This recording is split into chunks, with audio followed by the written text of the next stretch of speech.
Assalamualaikum warahmatullahi wabarakatuh. Saya Zaki Fahma Aulia. Sekarang akan menjelaskan tentang perencanaan strategis dari perusahaan. Perencanaan strategis dari perusahaan ini bagian dari mata kuliah pengantar manajemen. Yang pertama adalah saya akan menjelaskan tentang product life cycle atau daur hidup dari produk. Yang pertama adalah di introduction. Di introduction ini produk baru saja muncul, maka yang dibutuhkan oleh perusahaan adalah promosi yang luar biasa besar. Karena apa? Promosi yang luar biasa besar ini untuk mengenalkan produknya, karena produk ini baru di tahap introduction, maka butuh biaya promosi yang besar. Yang kedua, karena di introduction ini banyak konsumen-konsumen potensial yang belum mengetahui produk ini. Maka mau tidak mau perusahaan harus bekerja ekstra pada proses ini. Sehingga biasanya pada sesi ini produk baru di launching. Yang kedua, penjualannya pasti masih rendah. Kenapa? Karena produk baru di launching, belum banyak orang yang mengenal. Selanjutnya, karena penjualannya rendah, maka biasanya ini di tahap ini adalah produk-produk yang muncul ini belum menghasilkan keuntungan bagi perusahaan. Di tahap introduction ini adalah tahap yang paling urgent, karena kesalahan pada tahap introduction ini membuat produk akhirnya tidak laku. Sebagai contoh, produk dari Honda Matic besar itu, PCX itu penjualannya sampai sekarang juga tidak bisa tinggi. Karena apa? Karena kesalahan pada introduction. Beda dengan NMAX-nya Yamaha, di mana saat introduction dia pintar mencari target konsumennya, sehingga saat introduction dimulai, penjualannya meskipun rendah tapi orang sudah mulai kenal dengan NMAX. Nah, selanjutnya adalah di posisi growth. Di posisi growth ini biasanya produk yang sudah di posisi growth ini penjualannya luar biasa tinggi. Tapi kelemahannya di sini kalau masih pada sisi ini adalah biaya promosinya juga masih tinggi. Sehingga nantinya perusahaan belum bisa mengharapkan banyak keuntungan pada produk tersebut. Akan tetapi penjualan produk sudah tinggi.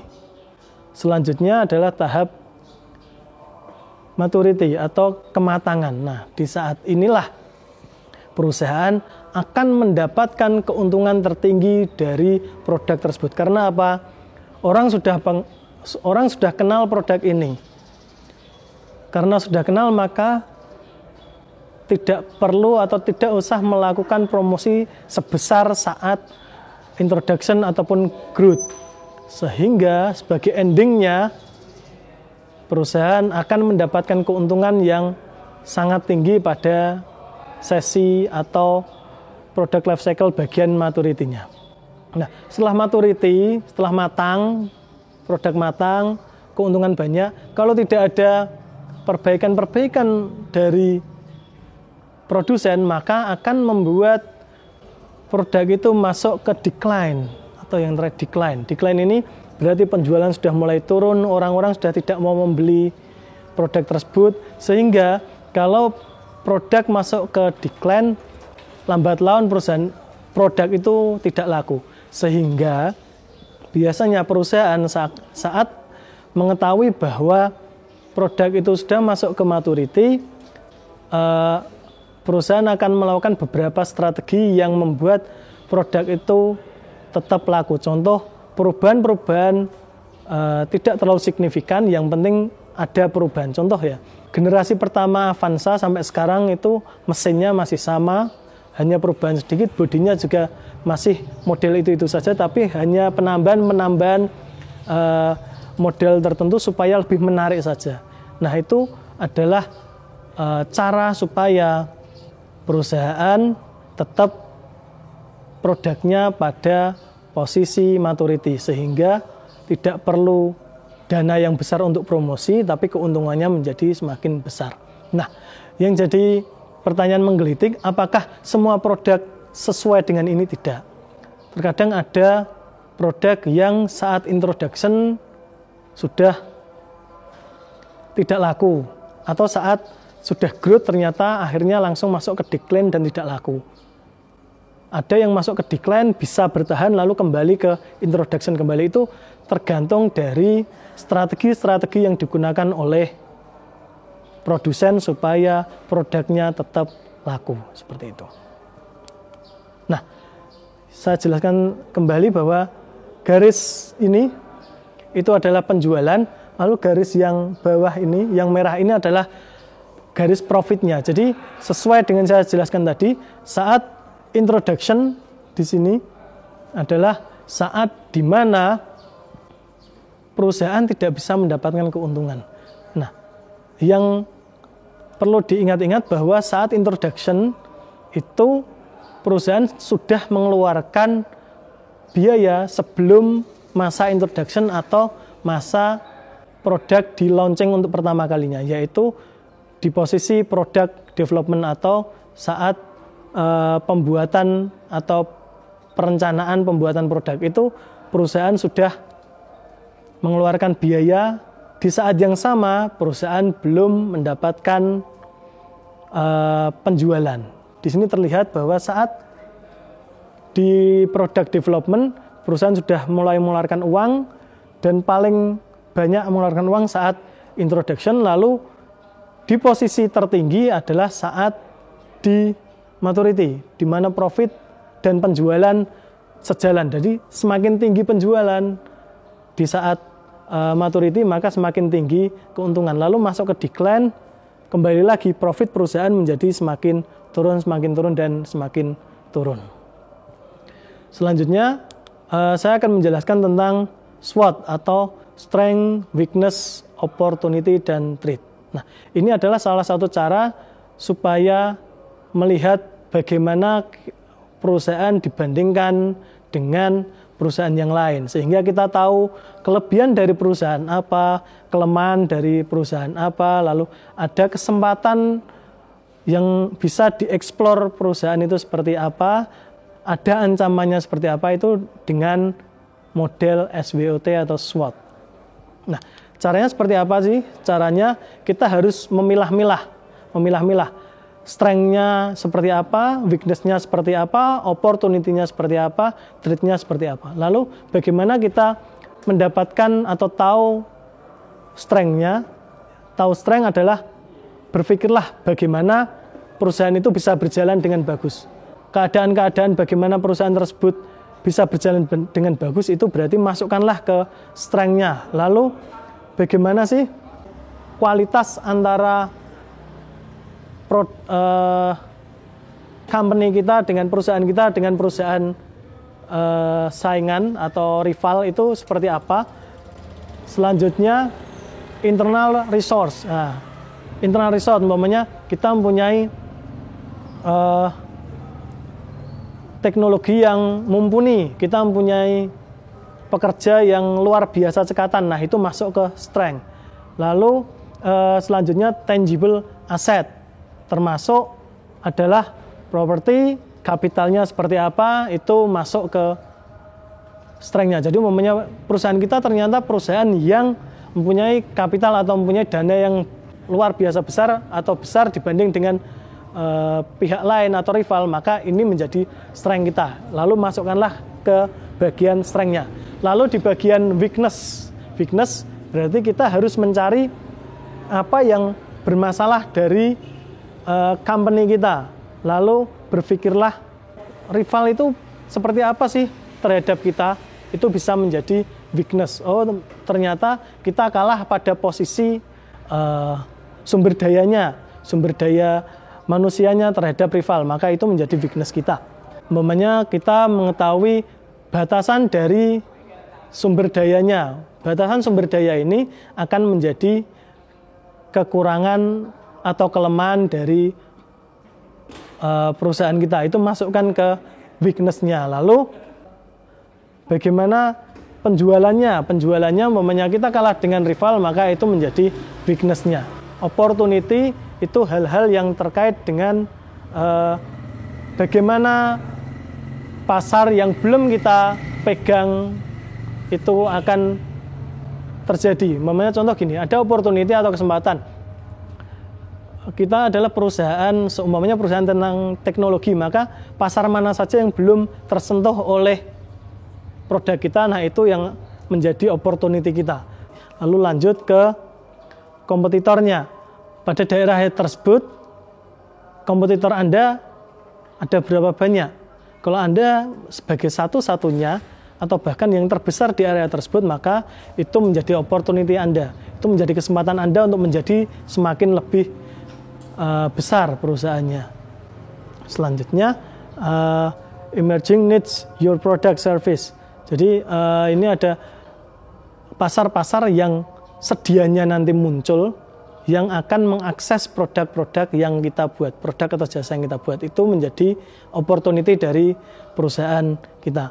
Selanjutnya, press media coverage of your company. Jadi medianya seperti apa? Semuanya media semakin tidak mengcover perusahaan kita, maka semakin nyaman kita dengan keadaan, itu menjadi opportunity.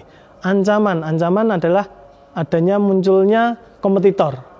Munculnya kompetitor di sini, jadi semakin banyak kompetitor, maka itu menjadi ancaman. Itu masukkan ke bagian threat atau ancaman. Karena itu memang mau tidak mau menjadi ancaman bagi perusahaan kita. Baik yang khususnya yang baru, baik yang lama maupun yang baru. Tapi untuk yang threat, khususkan untuk yang baru. Lalu perubahan regulasi. Nah, perubahan regulasi. Adanya perubahan regulasi baik dari pemerintah pusat atau pemerintah daerah harus kita sikapi lebih bijak, karena apapun ini menjadi ancaman bagi perusahaan kita. Jadi kalau ada regulasi baru ini menjadi ancaman, maka kita harus segera adaptif supaya tidak mengganggu proses kegiatan bisnis dari perusahaan kita. Selanjutnya adalah negative press atau media. Jadi umpamanya media sering mengabarkan hal-hal yang jelek tentang perusahaan kita, itu menjadi ancaman dari perusahaan kita. Karena apa? Karena media sekarang sudah luar biasa kuatnya, online apalagi, maka ada informasi jelek apapun tentang institusi kita, tentang perusahaan kita, akan menjadi ancaman pada perusahaan kita. Lalu berubahnya keinginan konsumen. Berubahnya keinginan konsumen akan membuat perusahaan menjadi terancam. Nah, contoh umpamanya Anda sudah mempunyai konsumen yang loyal, lalu Anda tiba-tiba konsumen-konsumen tersebut berubah kebiasaannya, berubah keadaannya. Contoh umpamanya yang biasa membeli dari Anda menjadi tidak mau membeli karena proses pembelian di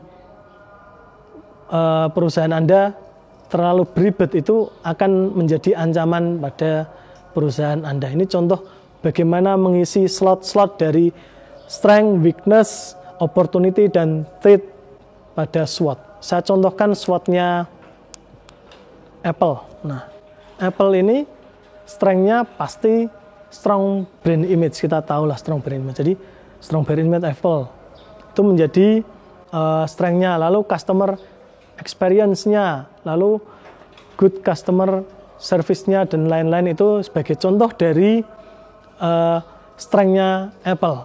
Lalu weakness-nya apa sih? Weakness-nya ternyata karena kematian dari Steve Jobs. Kematian dari Steve Jobs ternyata menjadi weakness kita. Weakness dari Apple. Lalu banyaknya produk yang di-recall.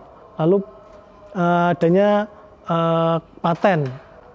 Pertengkaran paten dengan contohnya dengan Samsung dan yang lainnya, itu menjadi weakness, dan Kodak 2012 itu juga menjadi weakness. Nah, lalu opportunity apa sih dari Apple? Adanya developing nation. Developing nation ini berarti munculnya developing nation yang baru, yang dia mempunyai pendapatan yang sudah relatif tinggi, sehingga itu menjadi pasarnya Apple. Kenapa? Apple adalah produk-produk yang nyasarnya untuk orang-orang yang duitnya sudah agak banyak. Maka kalau munculnya developing nation yang baru, itu menjadi target baru dari Apple. Selanjutnya, di launchingnya iPad ini karena sudah lama ya, di launchingnya iPad tahun 2012 karena hanya contoh. Lalu trade-nya adalah, nah ini, intense competition, di mana karena Apple itu produknya produk teknologi, ternyata sekarang itu perusahaan teknologi semakin banyak, akhirnya semakin luar biasa kompetisinya. Nah ini menjadi ancaman bagi Apple. Selanjutnya, simpulan dari SWOT adalah seperti ini, bahwa strength dan weakness itu adalah hal-hal yang terkait dengan internal dari perusahaan. Jadi carilah strength dari dalam perusahaan, weakness berarti kelemahan dari perusahaan tersebut. Selanjutnya, opportunity dan threat adalah hal-hal yang terkait dengan eksternal dari perusahaan. Jadi carilah opportunity dari luar perusahaan, lalu ancaman dari luar perusahaan. Jangan sampai tertukar, karena terkadang salah juga nih. Anda membuat weakness tapi ternyata itu dari luar, atau Anda membuat threat tapi ancaman tapi itu ternyata hal yang dari dalam perusahaan, seperti itu. Jangan sampai salah. Jadi fokuskan strength dan weakness dari dalam perusahaan, lalu opportunity dan threat dari luar perusahaan. Terima kasih. Sekian. Assalamualaikum warahmatullahi wabarakatuh.